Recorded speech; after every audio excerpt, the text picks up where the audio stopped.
Good evening and welcome to Tucker Carlson Tonight. Today, more than 30 Democratic senators demanded that Senator Al Franken of Minnesota resign in response to multiple allegations of sexual harassment. I do not feel that he should continue to serve. Well, we can't force him to resign, but I hope that he'll do the right thing when he tells us what his decision is. But I think it would be better for the country for him to offer that clear message that he values women, that we value women, and that this kind of behavior is not acceptable. Senator Franken's conduct was wrong. He has admitted to it, and he should resign from the Senate. Franken's office says he will make an announcement tomorrow. It's widely believed, and it's probably true, that he will announce he is leaving the Senate. Many on the right are reacting gleefully to all this, to what's happening to Franken, and you can certainly understand the impulse. Franken was a mediocre senator and a thoroughly miserable person. Cruel to those beneath him, narcissistic, monumentally self-righteous, Al Franken should have been exposed years ago for the nasty poser he always was. Instead, he was celebrated by the media. He was protected by a Democratic establishment that found him useful. Very few people who knew Al Franken personally, including me, are mourning his departure from Washington. Good riddance. But there is a downside to all of this, and it ought to worry anyone who cares about justice or due process, or for that matter, living in a free country.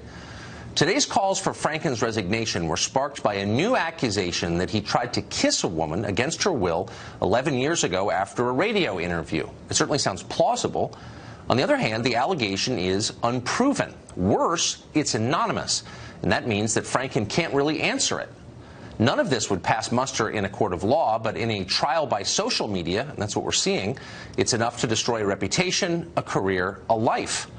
So enjoy the schadenfreude, the pure animal thrill of watching a powerful person knocked from a high perch, but at the same time, ask yourself, what if this happened to you?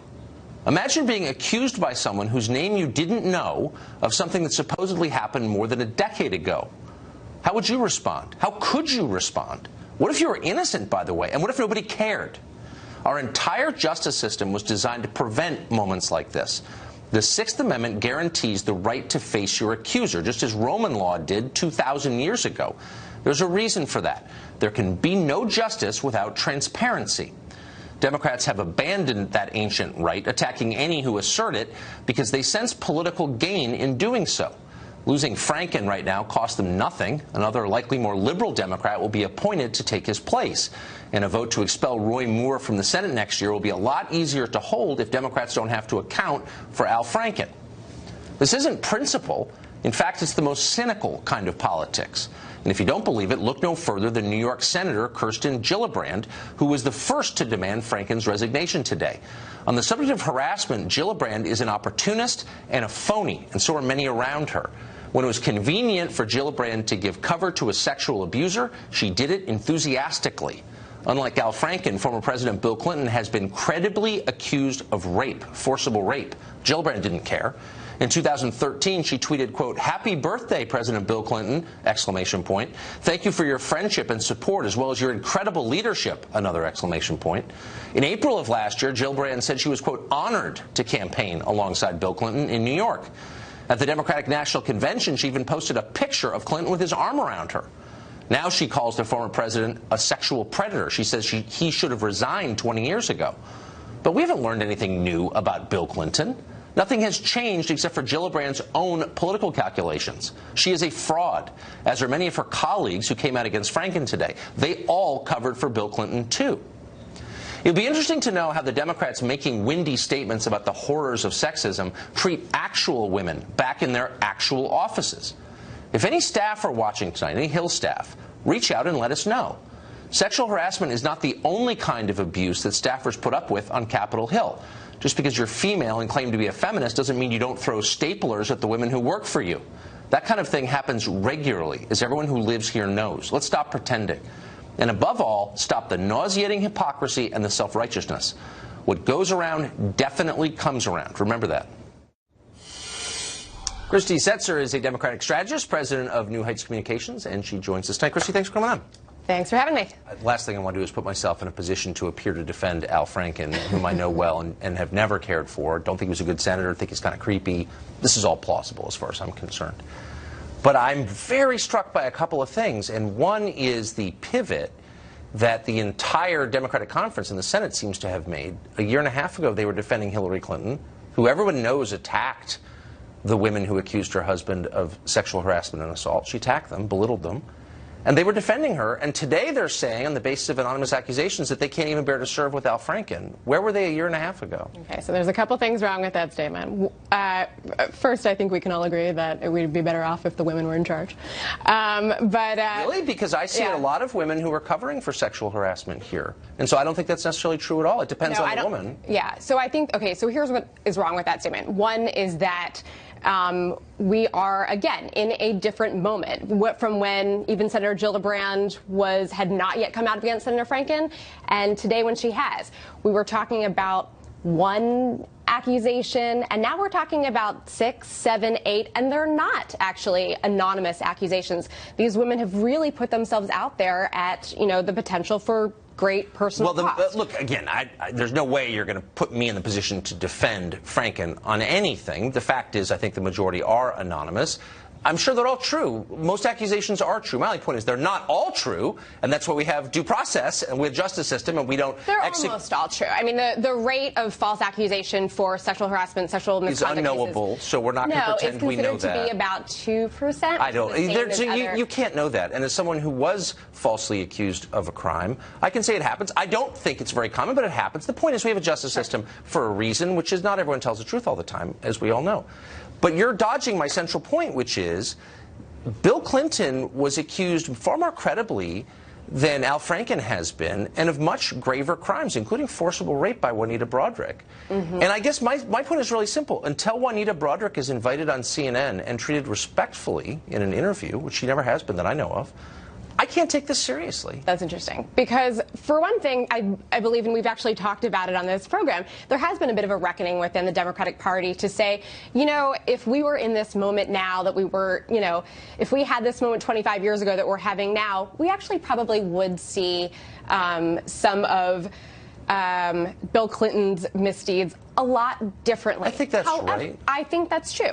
However, I think there is a big problem in looking at this through such a narrow lens that we forget that the man who is sitting in the Oval Office had what, 20 women come out against him. So, look, but again, we're not peering through the mists of time here, back 25 years to the Democratic primary of '92. What we're looking at is last year in the presidential election, where Kirsten Gillibrand and all these other people jumping up and down self-righteously about believing the women didn't believe the women and took the side of someone who attacked the women for the crime of accusing someone of sexual harassment. And my point is, like, why should I take anything you say seriously, Kirsten Gillibrand, when you were doing this a year ago? Because there's a huge contrast right now between what seems to be the Republican Party's official motto of the women are all liars, literally the position of the White House. That's something that they've trotted out Sarah Sanders. That's not my position at all. I don't think most women are liars. I mean, I give everyone the benefit of the doubt, and I mean that.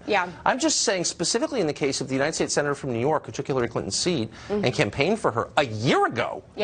To jump up and down and say, I can't serve next to this man, when she just provided cover for someone accused of rape, knowingly provided cover. It's like, where's the credibility? Honestly, where's the credibility? Well, I mean, look, I think the credibility is in what she's. And again, I'm not affiliated with, Kirsten Gillibrand. No, I know you're not. I'm not saying your fault. I'm just sincere questions. Yeah, no, I mean, look, I think that she feels sincerely about the issue. She certainly, led the conversation on military sexual assault. I think that this is something that she personally feels very strongly about. Then why didn't she say anything when it mattered? See, the thing is, Franken doesn't matter. He'll be replaced by the Democratic governor with someone else. It's all fine.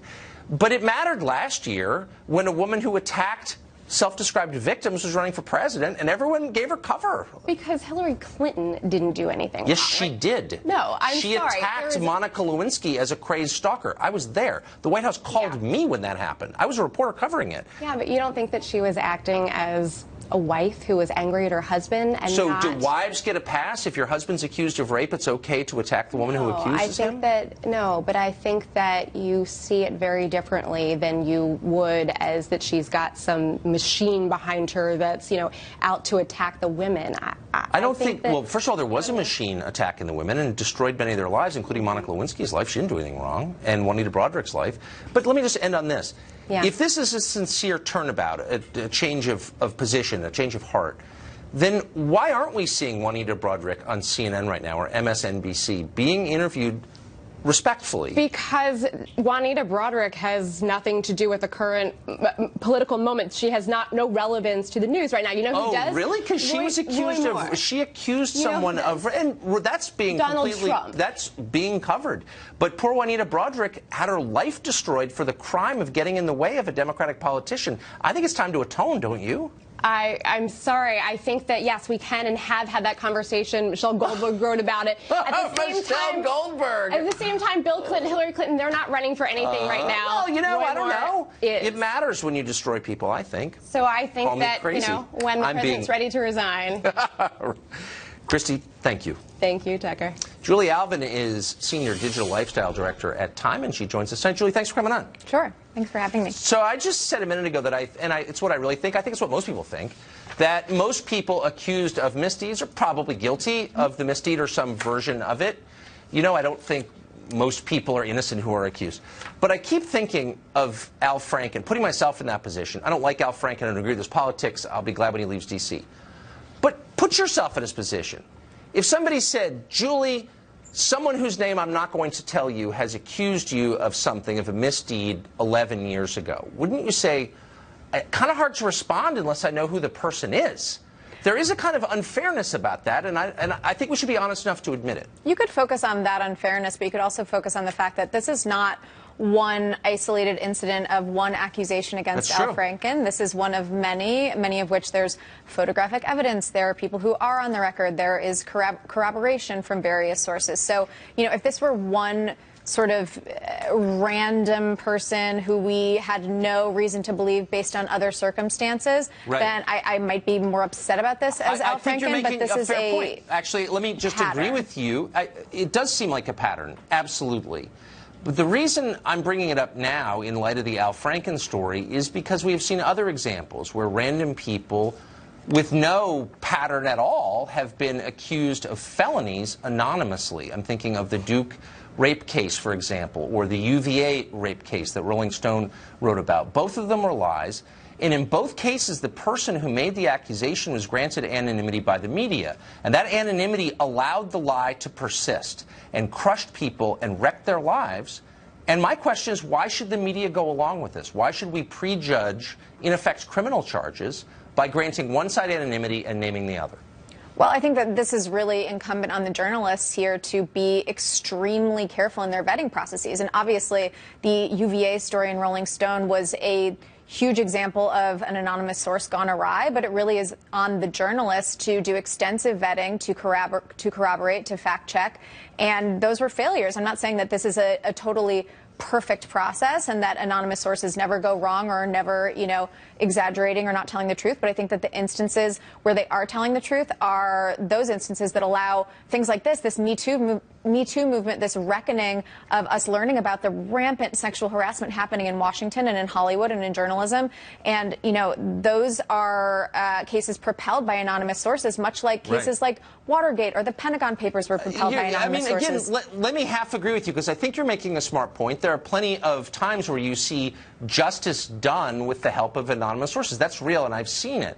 But I hope you'll be honest enough to concede that you open yourself up to the potential for real abuse, where you empower people when you grant them anonymity to make reckless claims and crush people. And maybe in the media, our job isn't to do that. Maybe it's just to present the facts as we know them, rather than to take a side about something, the truth of which we can't really know. I see your point, but I think that what's more important here is less the few cases of abuse that are made by people using anonymous sourcing incorrectly and journalists improperly vetting, and more the actual cases of abuse that are unveiled by anonymous reporting, whether that is the sexual harassment scandals, whether that is, you know, cases of anonymous sourcing in the past. So yes, there can be abuse of this system, but I think by and large that does not happen. Journalists are particularly careful about it. Okay, but the difference between using an anonymous source to prove, say, corruption and one to allege sexual sexual harassment is in the case of corruption, you're never just going to go on the word of someone anonymously. You need corroborating evidence, documents, actual evidence that the crime took place. In the case of sexual harassment, it's enough just to have someone's word. And so that raises, if you're going to destroy someone's life, why shouldn't that person have a right to look into the face of the person making the accusation and explain himself? That's like the essence of justice, isn't it? Well, I think that if this goes to a court of law, if Al Franken's sexual harasser goes to a court of law and accuses him of sexual harassment, then they will need to do that not under the veil of anonymity. But in this case, this is a case of journalism. This is a case of, you know, blowing the top off of this horrific sexual harassment that women are experiencing around the world. And right now, I think it's necessary. If we're talking about a court of law, that's a different story. But finally, shouldn't we be really upset about those rare cases where the innocent are prejudged and destroyed? Shouldn't we really care about that? Not just give it lip service, but be troubled by it? Yes. And we should. B, shouldn't we acknowledge those cases are rare? Well, I don't know how rare. We don't really know that. I think they're rare. I agree with you. Your previous guest, Christie, said about 2%, and that's the stat that I've seen as well. I'm not going to. That's a made-up statistic. But we don't really know. I agree they're rare. But the point is, shouldn't we acknowledge how much power we have in the media to destroy people, to really direct their lives, make their kids not like them? And shouldn't we take that power seriously? Absolutely, and I think that I absolutely agree. I think that it needs to be taken very seriously. I think that the use of anonymous sources needs to be taken very seriously, but I don't think that they can be disregarded, and I don't think that the power of anonymous sources to tell really important, crucial stories that may not otherwise be told should be disregarded, because this is how we learn about things that the public deserves to know about. I disagree with you, but I think you've made some smart points, and so I appreciate your coming on. Thank you. Thank you. We were told we needed to investigate Russian collusion, but then Robert Mueller's investigation doesn't seem to be about Russian collusion anymore. What exactly is it about? We'll ask a former federal prosecutor about what's actually happening here. Stay tuned.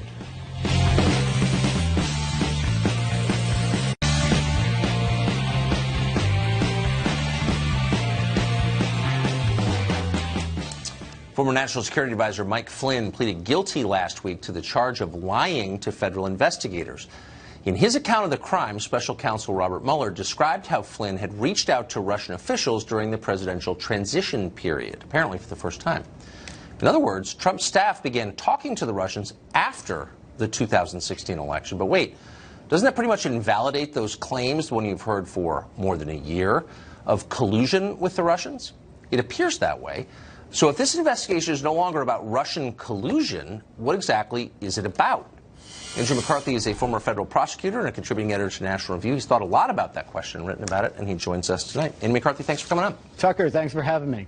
So the details are emerging from all kinds of directions all the time in this story. And so it's easy to lose track of the core point of this. And my understanding was this investigation was designed to determine what influence the Russians had on the 2016 election. Is that no longer the point? Well, I think ostensibly it's still the point. If you ask them, they would tell you that they were conducting still a counterintelligence investigation of Russia's meddling in the election, with a sideline into whether there was Trump campaign collusion in it. My own view, for what it's worth, is that that's the guise under which the investigation has gone forward.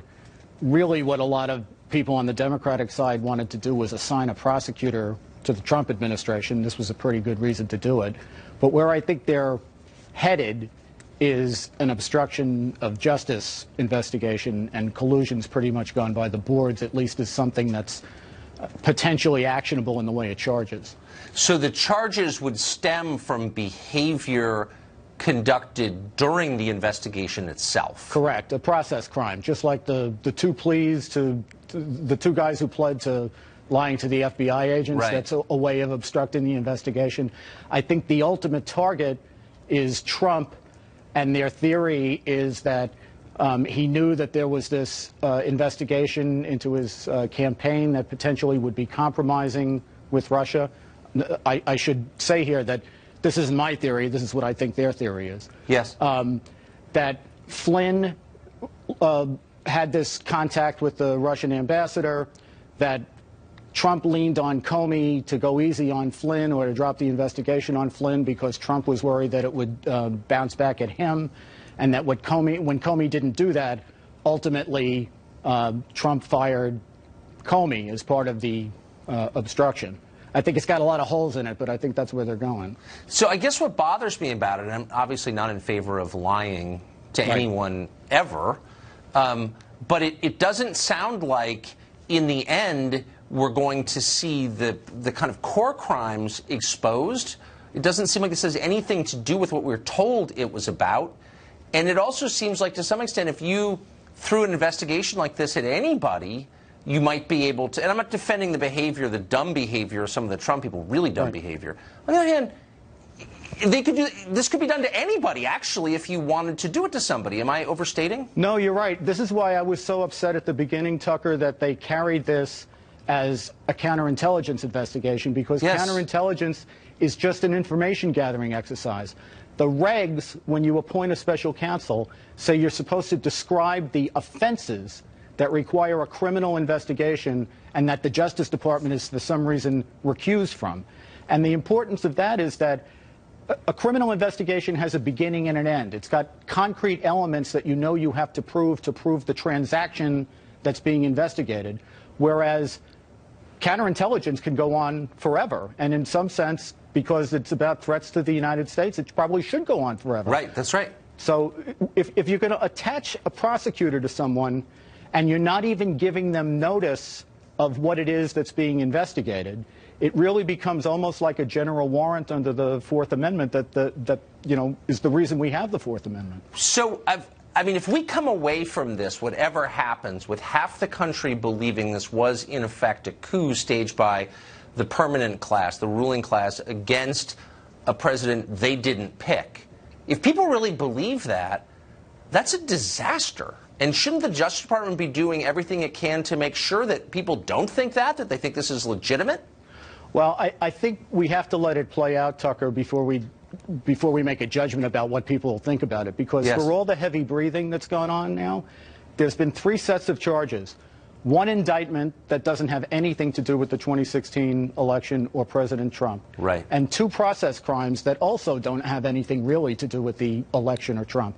So there's a lot of noise, but if that's all it is at the end, I don't know what people will make of it, except that it was probably a waste of time, and it was very bad for the country because it's hard for an administration to govern when everybody has to look at everybody else like a potential suspect. That's right.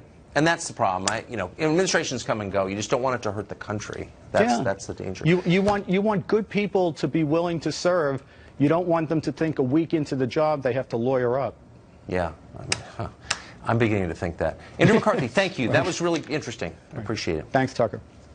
One group thinks we can fix the world's problems by abolishing all countries and borders and implementing what they're calling a single global democracy. We'll talk to the founder of that group next. President Trump announced today that the U.S. will recognize Jerusalem as the capital of Israel and move its embassy there from Tel Aviv. Meanwhile, the administration also announced it will pull the United States out of a UN immigration compact, saying the compact is incompatible with its efforts to restrict immigration and enforce American border security. Some people think enforcing borders is exactly the wrong idea. In fact, they dislike the idea of borders themselves. Peter Sherman founded the group One Global Democracy, which advocates for abolishing countries and borders and instead creating a single world government where everybody gets a vote. Peter Sherman joins us tonight. Peter, thanks a lot for coming on. I don't know if you can hear me, Peter. I think we may have an audio problem. We were in different worlds, ironically, there for a minute. As I said, Peter Sherman runs a group that would like to abolish all countries and give each person a vote. We're going to take you to a Fox News alert as we fix the audio. We've got dramatic footage of massive wildfires that are ravaging the west coast of California, specifically Los Angeles. Take a look at this exclusive footage shot this morning by someone we know who was driving to the airport, LAX, both sides of the interstate, on fire. Throughout the day, matters got even worse. More than 80,000 acres have burned. Police eventually forced to close Interstate 405. Fox correspondent Will Carr is in Bel Air, one of the prettiest places in L.A. Will, how is it? Well, Tucker, fire crews are keeping a close eye on this community tonight after what can only be described as a terrifying day for the thousands of people that live in this community. The fire broke out around 5 this morning. It really exploded. 4,600 people had to evacuate this area. It burned 4 homes to the ground, including this home. You can see where it's gutted. It's still smoldering, and we were here when these homes were going up in flames. Take a look at what we saw. We're in the Bel Air community just east of the 405 here in Los Angeles, and you can see that this neighborhood is under attack from these flames. Firefighters doing everything they can to try to salvage these homes and protect the homes near this. What you're looking at is this home was hit by an ember. It was fully engulfed. The firefighters are spraying this and the homes in the surrounding area down. This entire neighborhood is under mandatory evacuation. You can see the smoke has set in here, clouds of smoke all the way up and down this street. To an extent, it looks like Armageddon with the flames jumping out of these homes. This is an incredibly dangerous situation that is continuing to play out. And with that in mind, the biggest concern moving forward is the Santa Ana winds that are going to continue to blow throughout the course of the night and the rest of the week. And with that in mind, they've actually closed 265 schools for the rest of the week. Tucker. Well, did authorities see this coming? I mean, watching the wildfires on both sides of the 405 this morning, major freeway in Los Angeles, you got the impression no one was fighting the fire at that point.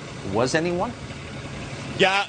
It was so early in the morning, around 5 a.m., and the difficulty with these winds is they just pick up the embers. They can push them miles down the road, so it's really difficult, if not impossible, for firefighters to predict exactly where the next fire will break out. But I do have to say, these firefighters did a fantastic job getting up into this neighborhood. These are multi-million-dollar homes. They were able to come and save so many. Like I said, 4 were destroyed, but there were so many that were in the path of this fire. They really did a great job of saving so many homes, Tucker.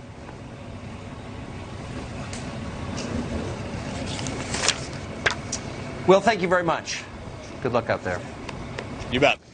Well, it's increasingly accepted, the wisdom of this age, is that everybody is allowed to define his or her own identity. Your gender is not determined by your chromosomes. Race is a social construct, not a matter of genetics.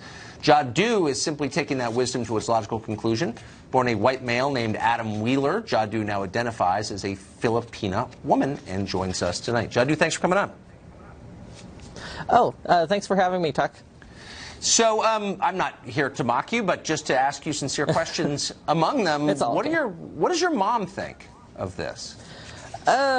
Well, you know, she did eventually find out with, you know, all the stories going on about me and about my group.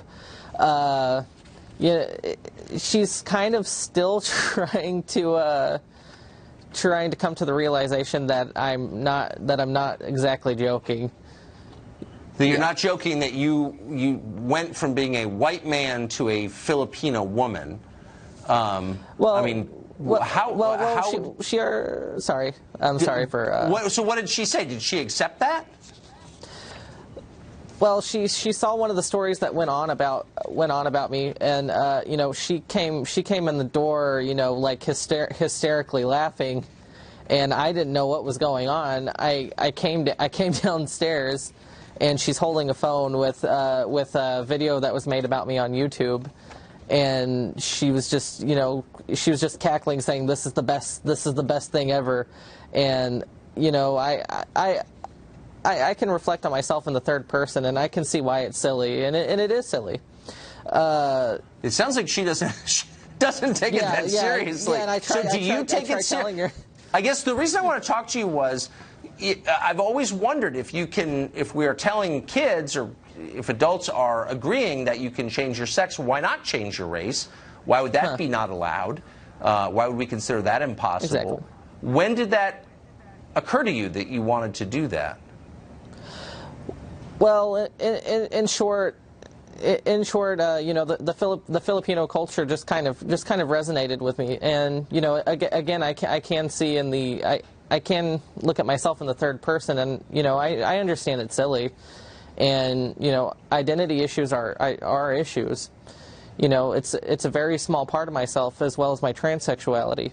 But you know, a lot of people like yourself, you know, find it interesting, and I'll talk about it. Well, I just think it's interesting that things that we thought were immutable and that scientifically remain immutable, like your sex or your race, now we're saying that you can change. I wonder, since you believe you've changed your race, do you think the rest of us spend, or the left particularly, seems to invest so much significance in race? You're this race, you're this race, each one is very different from the other. That's kind of the whole point of being a progressive now. Do you think they put too much emphasis on race? I think they do, and I think in some instances they use race as kind of a basis to divide people, and I'm talking about what's it called? And I'm talking about intersectionality, where you have two people that are all of a sudden enemies just for simply existing. You know, I don't like that. You know, I wish people would just talk to each other instead of trying to silence each other with you know, draconian systems that they try to implement into laws. Well, they must be deeply, I mean, I'm surprised I'm saying this, I agree with you completely. They must be deeply offended by you then. Exactly. You know, I tell a lot of people that, you know, the LGBT community and you know, there are some left communities as well that aren't as tolerant as they may seem. I actually think a lot of the same things you do. I'm just a little bit weird. Yeah. That's fair to say. I mean, yeah. I mean, your mom agrees. So I don't think it's news to anyone. So, like, we give all kinds of rewards based on race, and then we also punish on the basis of it. And you're saying, you're breaking the rules by saying, well, then I'm just going to change mine. I mean, that must drive the people who are making these rules totally crazy. I suppose so. You know, I don't believe you. I don't believe you can actually change your sex, and I don't believe you can actually change your race. You know, you're born as you are. But really, that's why I refer to transgenderism, or however you like to call it, as gender dysphoria. You know, like it is a problem, and even fully transitioned people, I would say, must be unhappy, because if you have to strive so differently from where you began, are you really happy? Are you? I don't know. I can't answer that question, and I think you should know I don't think you're allowed to believe that, and probably could be arrested for saying it. So good luck, Jadu. Tell us if you need help getting out of jail. Thank you. All right. As we mentioned, one group thinks we can fix the world's problems by abolishing all countries and borders and implementing a single global democracy. That group is back on the program, for real this time. We'll be right back. The Trump administration has announced it will pull the United States out of a UN immigration compact. Some people dislike all borders, though. Peter Sherman founded the group One Global Democracy. It advocates for abolishing borders and countries. He rejoins us now. Great to see you, Peter. Sorry about that. So I just wonder, why now? It seems like the rest of the world is moving in exactly the opposite direction. You had Brexit, you got the Catalonian separatists. Around the world, you're seeing things become disaggregated. People don't want to be part of big organizations anymore. You're saying the answer is a global government. Why? So, hey, Tucker, thank you for having me on the show. One Global Democracy is here to create a new conversation about how we can make a better future for everyone by dissolving separate countries and international borders and giving everyone worldwide an equal voice in handling the big issues that affect us all, like climate change, which of course is the major cause of those tragic wildfires in Southern California, like inequality, which is hollowing out the middle class, as you covered last week, and like unlocking the doors to economic opportunity for everyone. We have a super powerful new video that makes the case for this on our website at oneglobalDemocracy.com, and I encourage everyone to check that out. Yeah, I mean, I would encourage them too, because I think it's an interesting idea, but it seems very anti-democratic to me. People don't want this. They've never wanted it. The League of Nations had to be imposed on them. Same with the UN, the EU. Like, actual people don't want to be ruled from a great distance by people who don't speak the same language or have the same history or values. They don't want this. They never have wanted it. Why do you think otherwise? Well, the key distinction here is between being ruled and democracy. Now, democracy is about everyone having an equal voice, and we don't have that today. International borders and separate countries are getting in our way. You know, our current patchwork of separate countries dates back more than 350 years to the days when horse travel was the state of the art for communications. An awful lot has changed since then. You know, no, if I can correct the laws of physics. Wait, but no, but people have always had different countries, not nation states, but they've always had, going back to the very beginning of time, tribes, distinct groups that have different rituals and customs, cultures, languages. People aren't all the same, and maybe that's why this would never work. Does that worry you? Respectfully, Tucker, I disagree. You know, and that's what's so exciting about this moment in history where we are right now. Because right now, for the first time in human history, we have an opportunity with new technology to actually implement a global democracy for the first time. So much has changed since we first had the Treaty of Westphalia in 1648 or whatever it was. You know, we've had the laws of physics articulated. We've had domesticated electricity. We've had the arrival of the internet and now blockchains. But none of that changes. Massively changing the world. But why would you want to? But why would you want someone in a country you've never been to making decisions? I mean, presumably, if it's a one-man, one-vote democracy, then, like, the Chinese, with whom you have nothing in common, would be making decisions that affect you. Why would you want that? Well, as a matter of fact, you know, one person, one vote. You'd be surprised, actually. If you look at the available international polling data, it is really surprising how much in common we have with people all over the world. Even if you look at the major population centers like China and India and Islamic countries, it is truly surprising how many countries have you been to, we have in Peter? common in terms of values. Okay. Quite a number. Quite a number. Okay, thanks for joining us. Enough to disagree with you, but thank you. Millions of people will use Airbnb to rent rooms. Now some users are discovering hidden cameras spying on them. How's that for creepy? Whoa. We'll tell you how to protect yourself next.